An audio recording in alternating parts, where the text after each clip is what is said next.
नमस्कार। आज हम बात करें आरती इंडस्ट्रीज लिमिटेड की। हाँ, आरती इंडस्ट्रीज इसके स्टॉक और मतलब कंपनी की वित्तीय स्थिति पर एक गहरी नजर डालेंगे। हमारे पास कई स्रोतों से आंकड़े हैं, Economic Times, Screener, Ticker Tape, Mint, company की रिपोर्ट्स भी हैं। बिल्कुल। तो मकसद यह है कि हम आरती इंडस्ट्रीज की मौजूदा बाजार स्थिति, उसके फाइनेंशियल मैट्रिक्स, हाल का प्रदर्शन कैसा रहा, शेयर होल्डिंग में क्या चल रहा है और आगे की क्या योजनाएं हैं, ये सब समझ सकें। हाँ, और ये साफ कर दें कि ये सिर्फ जानकारी है, कोई निवेश की सलाह नहीं। बिल्कुल। तो शुरुआत कहाँ से करें? मौजूदा मार्केट सीन क्या है? देखिए, हाल का शेयर भाव करीब 472-473 रुपए के आसपास है। पिछले एक दिन में तो हल्की गिरावट दिखी है, करीब 0.9%। अच्छा। लेकिन अगर 3 महीने का ट्रेंड देखें तो करीब 33% की तेजी है। ओह, 33%, ये तो काफी है। हाँ, पर साल भर पहले से तुलना करें तो शेयर अभी भी लगभग 34% नीचे है। तो ये तो काफी मिलीजुली तस्वीर है, हाल में तेजी पर साल भर में गिरावट। सही कहा। ये कंपनी मिड कैप है, फार्मा और स्पेशलिटी केमिकल्स में। मार्केट कैप लगभग 17,100 करोड़ के आसपास। और इनके मुख्य प्रोडक्ट्स? वो बेंजीन, टॉल्यूइन, सल्फ्यूरिक एसिड आधारित केमिकल्स हैं। ठीक है। तो अब ये जो शेयर की कीमत की उठापटक है, क्या कंपनी के फंडामेंटल्स, मतलब जो मुख्य वित्तीय मैट्रिक्स हैं, वो कुछ बताते हैं? हाँ, यहाँ कुछ चीजें गौर करने लायक हैं, जैसे price to earning ratio, PE जिसे कहते हैं। हाँ, पी वो करीब 52 के आसपास है। 52? ये तो सेक्टर और इसके अपने पुराने स्तरों के मुकाबले काफी ज्यादा लगता है। बिल्कुल, ये काफी ऊंचा है। अक्सर ऊंचा पीई भविष्य में तेज ग्रोथ की उम्मीद दिखाता है, लेकिन ये थोड़ा जोखिम भरा भी हो सकता है। मतलब अगर उम्मीदें पूरी नहीं हुई तो? हाँ, और एक और चीज, रिटर्न ऑन इक्विटी, आरओई, शेयरधारकों के पैसे पर कंपनी कितना कमा रही है। वो कितना है? वित्त वर्ष 2025 के लिए अनुमान है करीब 6%, जो कि ऐतिहासिक रूप से देखें तो कम है। 6% आरओए और 52 का पी, ये कॉम्बिनेशन थोड़ा अजीब नहीं?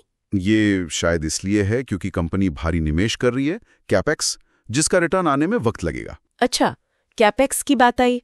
कर्ज कितना है कंपनी पर? Debt to equity ratio? वो करीब 0.6 से 0.7 के बीच है। मतलब बहुत ज्यादा भी नहीं, पर कम भी नहीं, नजर रखने लायक है। और डिविडेंड? निवेशकों को कुछ मिल रहा है? डिविडेंड यील्ड काफी कम है, सिर्फ 0.21%। तो कम आरओई, मुनाफे पर दबाव, क्या ये कंपनी के प्रदर्शन में दिख रहा है? रेवेन्यू और प्रॉफिट का क्या हाल है? देखिए, रेवेन्यू ग्रोथ तो अच्छी रही FY25 में, करीब 14-15% सालाना बढ़ी। ये तो ठीक है। हाँ, ये पिछले 3 साल के औसत CAGR जो करीब 6% था, उससे तो बेहतर है। लेकिन कोई लेकिन है शायद? लेकिन ये है कि इसी दौरान टैक्स के बाद का मुनाफा, PAT, वो करीब 18-20% गिर गया। ओह, मतलब बिक्री बढ़ी पर कमाई घट गई, लागत बढ़ी होगी फिर? हाँ, लगता तो यही है। खर्चों को देखें तो ब्याज लागत ऑपरेटिंग रेवेन्यू का लगभग 3.8% रही। और कर्मचारियों पर खर्च? वो करीब 5.8%। एक अच्छी बात यह है कि वर्किंग कैपिटल की जरूरत कम हुई है। दिन 76.8 से घटकर 53.5 रह गए। मतलब पैसा कम फंस रहा है ऑपरेशंस में। हाँ, लेकिन निवेश में कैश का इस्तेमाल बढ़ा है, करीब 1400 करोड़। ये दिखाता है कि कंपनी विस्तार पर फोकस कर रही है। विस्तार पर फोकस, ठीक है। अब जरा देखते हैं कि कंपनी में हिस्सेदारी किसकी कितनी है। शेयर होल्डिंग पैटर्न क्या कहता है मार्च 2025 तक? तो प्रमोटर्स यानी मालिकों की हिस्सेदारी थोड़ी कम हुई है, अब करीब 42.24% है। थोड़ी कम हुई है? हाँ, और इसमें से भी करीब 3.56% हिस्सेदारी गिरवी रखी हुई है, प्लेज्ड है। अच्छा, और विदेशी निवेशक FIIs ने अपनी हिस्सेदारी घटाई है, पिछली तिमाही से कम होकर अब 6.29% रह गई है। ओहो, FIIs निकल रहे हैं। तो क्या घरेलू निवेशक DIIs वो खरीद रहे हैं? हाँ, ये दिलचस्प है। DIIs की हिस्सेदारी बढ़ी है, 19.95% हो गई है। अच्छा। और इसमें म्यूचुअल फंड्स का हिस्सा भी बढ़कर 11.51% हो गया है।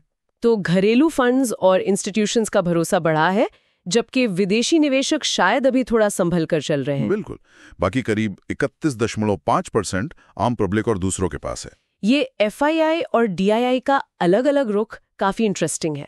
अच्छा, एनालिस्ट क्या कह रहे हैं, उनकी क्या राय है? एनालिस्ट में भी मतलब एक राय नहीं है, मिली-जुली प्रतिक्रिया है। अच्छा। हाँ, करीब 16 एनालिस्ट को देखें तो औसत रेटिंग होल्ड या बाय के बीच कहीं है, पर कुछ स्ट्रॉन्ग सेल भी कह रहे हैं तो कुछ स्ट्रॉन्ग बाय भी। रेंज काफी बड़ी है। कोई टारगेट प्राइस? औसत टारगेट प्राइस 480 रुपए के आसपास है, लेकिन कुछ लोग 800 रुपए तक का भी लक्ष्य देख रहे हैं, तो कुछ 320 रुपए का भी। हाल ही में यूबीएस ने रेटिंग अपग्रेड करके बाई की है। और कोई खबर? हाँ, वो रीसस्टेनेबिलिटी के साथ प्लास्टिक रिसाइकलिंग के लिए एक जॉइंट वेंचर कर रहे हैं। ओके, तो भविष्य की योजनाओं पर आते हैं। आपने कैपेक्स का जिक्र किया था, कहाँ निवेश कर रही है कंपनी? हाँ, बड़ा फोकस कैपेक्स पर है। FY25 में 1300-1500 करोड़ का प्लान था। FY26 में शायद ये कम होगा। और ये पैसा कहाँ जा रहा है? मुख्य रूप से नाइट्रोटोलुईन, एथिलेशन, MMA और खासकर क्लोरोटोलुईन जैसे प्रोडक्ट्स में। इनसे उम्मीद है कि मार्जिन बेहतर मिलेंगे। हाई मार्जिन प्रोडक्ट्स पर फोकस और लागत कम करने के लिए कुछ? हाँ, उनका लक्ष्य है कि Q1 FY27 तक 75% से ज्यादा रिन्यूएबल एनर्जी इस्तेमाल करें। इससे लागत में बचत होनी चाहिए। ये तो अच्छी बात है, लेकिन क्या कुछ चिंताएं भी हैं जिन पर ध्यान देना चाहिए? हाँ, कुछ चिंताएं भी हैं। जैसे स्क्रीनर बताता है कि पिछले 5 सालों में बिक्री की ग्रोथ थोड़ी धीमी रही है। पिछले 3 सालों में ROE कम रहा है, जैसा हमने डिस्कस किया। PE रेशो काफी ज्यादा है। और एक संभावना ये भी है कि कंपनी शायद कुछ ब्याज लागत को कैपिटलाइज कर रही हो, मतलब एसेट की वैल्यू में जोड़ रही हो। इससे तात्कालिक मुनाफा ज्यादा दिख सकता है। अच्छा, ये इंटरेस्ट कैपिटलाइजेशन वाली बात ध्यान देने वाली है। तो इन सब बातों को देखते हुए आखिरी सवाल क्या बनता है दिमाग में? देखिए, आरती इंडस्ट्रीज एक बड़ा दांव खेल रही है। बड़े पैमाने पर विस्तार, खासकर क्लोरोटोलुईन जैसे हाई मार्जिन वाले एरिया में, और साथ में कॉस्ट कटिंग की कोशिश। हाँ, ये विस्तार कर्ज लेकर भी हो रहा है। बिल्कुल। तो सवाल ये है कि क्या कंपनी इस भारी केपेक्स से उम्मीद के मुताबिक रिटर्न कमा पाएगी, खासकर तब जब हाल में मुनाफे पर दबाव देखा गया है। सही, मतलब ये कैपेक्स और प्रॉफिटेबिलिटी का संतुलन यही तय करेगा कि आगे चलकर कंपनी का मूल्यांकन कैसा रहता है ना? हाँ, बिल्कुल। ये संतुलन साधना ही आगे की राह तय करेगा। दोस्तों, आशा है कि ये पॉडकास्ट आपको पसंद आया होगा। आपके स्टॉक या कंपनी का एनालिसिस पॉडकास्ट सुनना चाहते हैं? हमें कमेंट में जरूर बताइए। हम उसे अपनी आने वाली वीडियोस में जरूर शामिल करेंगे। ऐसे ही पॉडकास्ट सुनने के लिए स्टॉक्स इनसाइट को सब्सक्राइब करें और रोज सुने नए नए स्टॉक्स का डिटेल एनालिसिस पॉडकास्ट हिंदी में।